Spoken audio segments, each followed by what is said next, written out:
Assassin rules. You must be a junior or senior at Bowie High School to play. You cannot be from another school or another class. Assassin is a simple game. First, form a team of 2 people. It can be any 2 people. Boy, girl, boy, boy, girl, girl. Next, you will be assigned an envelope with 2 names on it. These 2 names are who you are trying to assassinate. Why'd you want to be an assassin? Because I wanted to kill people. Because I like to win things, and I don't know, I just thought it'd be fun game to play. There was money involved, and it looked like a fun game, the way Paris talked about it, but it wasn't that much fun at all. I wanted to get the pride and honor of killing someone with a Nerf gun and showing them that I'm better than them, I'm a better person, that they don't deserve to live.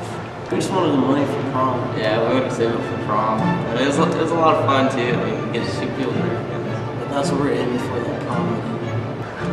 And it didn't have anything to do with the money, did it? Nope, just all about pride. The money was just a nice bonus at the end. Well, there's only one thing in my life that I like doing more than anything else, and that's winning. And this game gave me another opportunity to potentially win at something else.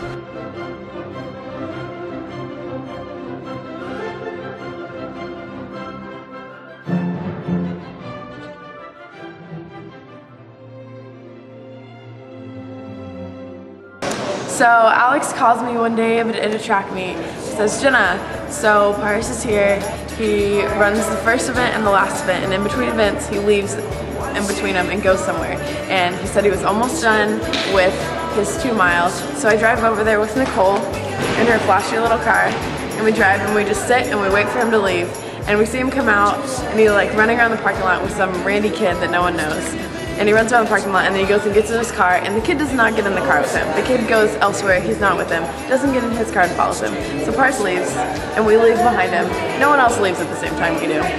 So he goes to HEB. And I walked out with the Red Bull, a Powerade, and the EAS Sports Bar in my hand. I was getting ready to race again for the night. And it was really funny because he was like trying to make sure that no one else was there, like looking around, carrying his Nerf gun. And he turns the corner and he has all this crap in his hand. And so I stand up and I shoot him. And I guess I hit a Gatorade bottle that was in his hand. He goes, "You didn't hit me, man!" in his little annoying Paris voice. And she was shooting a pretty crappy gun, to say the least. It only shot 1 at a time, and she took 1 shot and she hit my Powerade bottle. I lost my Powerade bottle, needless to say. And she took another shot and she missed again, but she only had 2 bullets. That was the end of that. And as he's running away, I shoot him in the arm. The bullet stops and drops. And it hits in the middle of the street. And I shot him, and he was dead. And then I started screaming, I shot him, and Nicole's like, "Oh my god, I saw you shoot him!" Ah! Screaming. Because we're girls, and that's what we do. I got in my car and she was like, I shot you. Because she's Jenna and she's dumb. And I was like, no you didn't, you missed. And she's like, I shot you. So I got the guy in the car next to me and I said, hey, call this number, 497-6525, which is Aaron Fazio's number for anybody that's watching this movie that needs a date. And immediately he gets on his phone and I start calling Faz.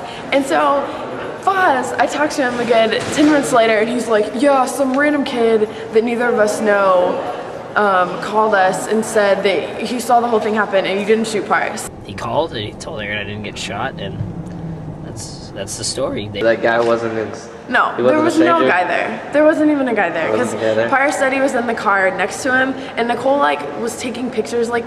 You would have seen a girl with red hair carrying a Nerf gun running over. He would have called Paris and told him not to come out to his car. There was no kid there. It was a dirty lie. They could have got me. They should have got me, to say the least. She get a little anxious, but that's what happens when you're dealing with people that aren't educated very well, aren't intelligent. Your partner lied, Paris lied, so that made it not acceptable.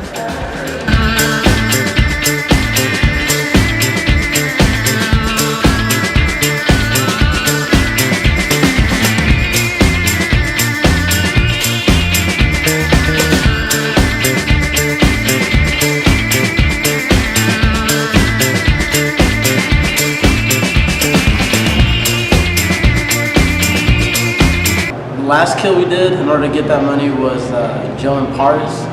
It was late on a Friday night. It was cloudy, it was misty, it was foggy. We had insight that they were going to be playing poker at someone's house. Patrick Flanagan's. Patrick Flanagan's house. Yeah. So at this point, I'm not really helping any team because I'm just doing what both teams are asking me to do. because Joe and Paris wanted me to tell Riley and Rocha where they were, and Riley and Rocha wanted me to tell them where Joe and Paris were. So me and Riley and these other two guys dressed the same in black, hoodies and stuff. We all had Nerf guns. But I was the only one who had actually covered my face because I didn't want anyone to see my hair so no one could recognize me. When we went outside, I saw a strange hooded figure, who I later found out to be Samuel Loeb. I'm Matt Dawson, quarterback. But then a bunch of other people came out and started shooting, and we were panicking, and Joe was screaming. So then I ran after Joe Martinez, and like a woman, he jumped in the car. Well, we like chased him to the car, and Joe ran in the car. But then Jared like walked to the car and noticed the sunroof was open. I came up just for intimidation purposes, but I noticed the sunroof was open. So I ejected 2 of my Nerf bullets through the sunroof, one of them hitting Joe square on the left boob. Yeah, so he ran back and got me. He's like, "Here, put my hat on." So he killed me. So I went out. I'm like, "Ah, Joe, I killed you." We got out of the car.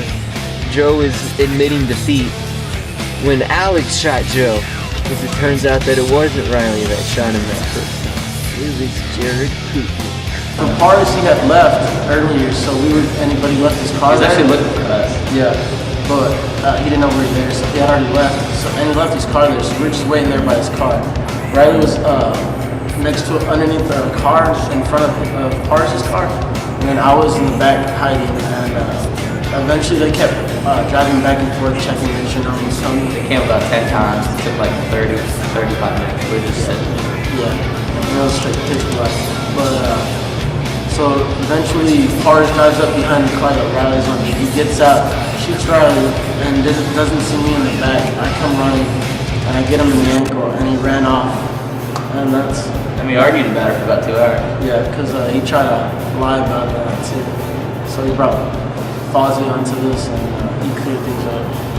Yeah. And that's all she wrote? Pass the peas! And then I danced around.